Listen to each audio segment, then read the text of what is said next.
Hi everyone. So I am now going to show you a model of what this could look like with your students. And I've chosen the topic, which text better explains a historical event. So I'm going to go ahead and get started by showing you exactly what this would look like step by step. So as a teacher, the first thing you're going to do is you are going to give them a topic. So in this case, I've chosen which text better explains a historical event. And so in your directions to students, you tell them that the sentence frames are going to revolve around that. And in this case, it's going to revolve around two texts. So the first thing is I'm going to give them a prompt for making their statement so that they make the exact type of statement I am looking for from them. So in this case, I've given them the prompt after reading the two texts about the cherry blossoms in Washington, D.C., write a statement claiming which text best explain the history of the blossoms. And so using the frames, students are going to write something like this. The article titled Cherry Blossoms, A History, best explain the history of the cherry blossoms in Washington, D.C. So step 2, they're going to roll the dice for the first time.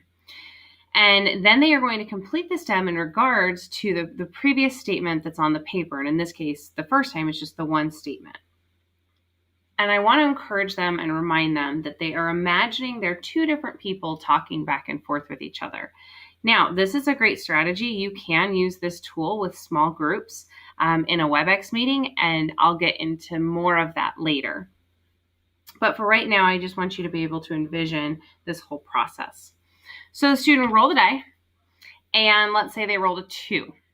Okay, so now they have the prompt, have you considered?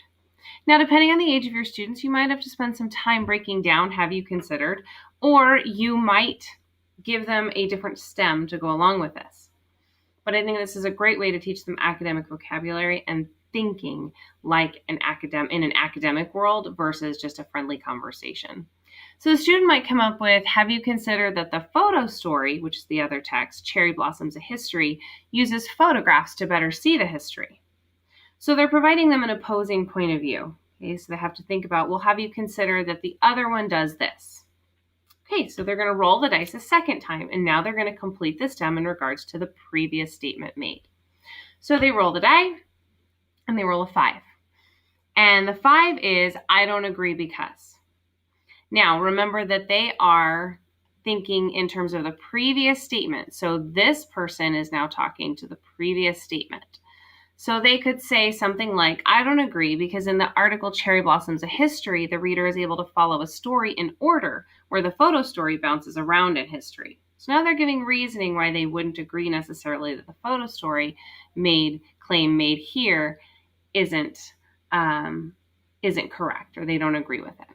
Okay, so now we're moving on to the final roll. They're going to roll the die a third time. And again, they're making their statement in response to the previous one being made. All right, and so this time they rolled a 1.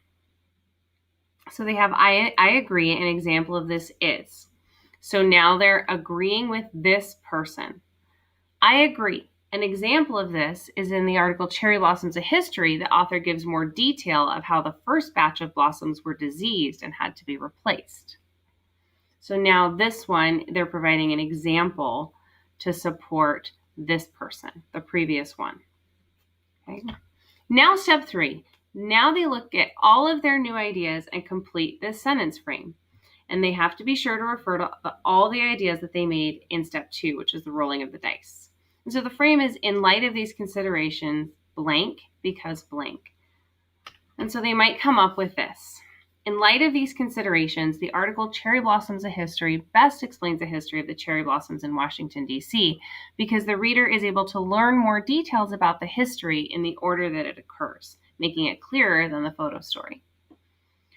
So what this strategy has essentially done is the students are essentially making an opinion about something. It could be about which is better to receive in an Easter basket, an egg filled with candy or an egg filled with toys, right? It could be that simple.